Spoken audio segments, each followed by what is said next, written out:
మరి ఈరోజు ఒక విషయం గురించి మాట్లాడడం కోసం మేము ముందుకు వచ్చాను ఫ్రెండ్స్. మరి బుద్ధ పౌర్ణమి విశేషంగా యువతకి అలాగే ధ్యానులకి ఒక విషయం తెలియజేయడం కోసం మేము ముందుకు రావడం జరిగింది.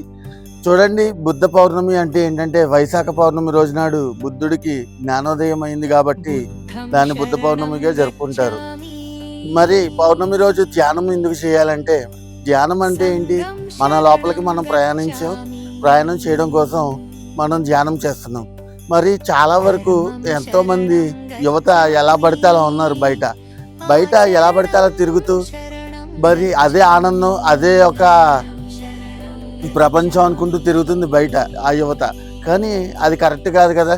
మనం ఎందుకు వచ్చాం ఈ భూమిలోకి, అసలు ఏం పని చేస్తున్నాం అనే ఎరుకు కావాలి. కాబట్టి మనం ఖచ్చితంగా ధ్యానం చేయాలి. యువత, మీరు చూస్తున్న వాళ్ళందరూ కూడా చూడండి, యువతరాన్ని అందరికీ చెప్తున్నాను, మీరు లవ్ చేసుకుంటూ లేకపోతే స్టైల్గా సిగరెట్లు కాలుస్తూ మందు తాగుతూ ఉంటే అది హీరోయిజం కాదు. మీరు రియల్ హీరోస్ అవ్వాలంటే ప్రతి ఒక్కరు ధ్యానం చేయాలండి. ధ్యానం చేస్తే లైఫ్ అనేది చాలా బాగుంటుంది. ఖచ్చితంగా ప్రతి ఒక్కరు ధ్యానం చేయండి. నెక్స్ట్ మనం మెడిటేటర్స్కి కూడా చెప్తున్నాను, మీరు ఎన్నో పౌర్ణమికి అమావాస్యకి అన్ని చోట్ల ధ్యానం చేస్తుంటారు. కానీ బుద్ధ పౌర్ణమి విశేషత ఏంటంటే మనం బుద్ధుల్లా తయారవ్వాలి. బుద్ధుడు ఎలా తయారయ్యాడు? ఆయన ఏమైనా దేవుడా? కాదు. ఆయన ఏమైనా మత గురువా? కాదు.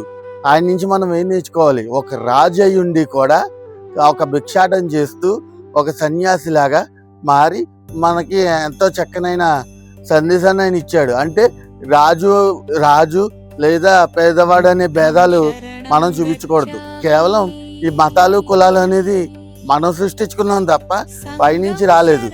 కాబట్టి ప్రతి ఒక్కరికి చెప్తున్నాను, ధ్యానం అనేది ఎంత ఇంపార్టెంటో బుద్ధుడి దగ్గర నుంచి మనం నేర్చుకునే స్టోరీ కూడా అంత ఇంపార్టెంట్ ఫ్రెండ్స్. కాబట్టి ప్రతి ఒక్కరూ ఈ బుద్ధ పౌర్ణమిని బాగా జరుపుకున్నారని ఆశిస్తూ అందరికీ బుద్ధ పౌర్ణమి శుభాకాంక్షలు. Thank you.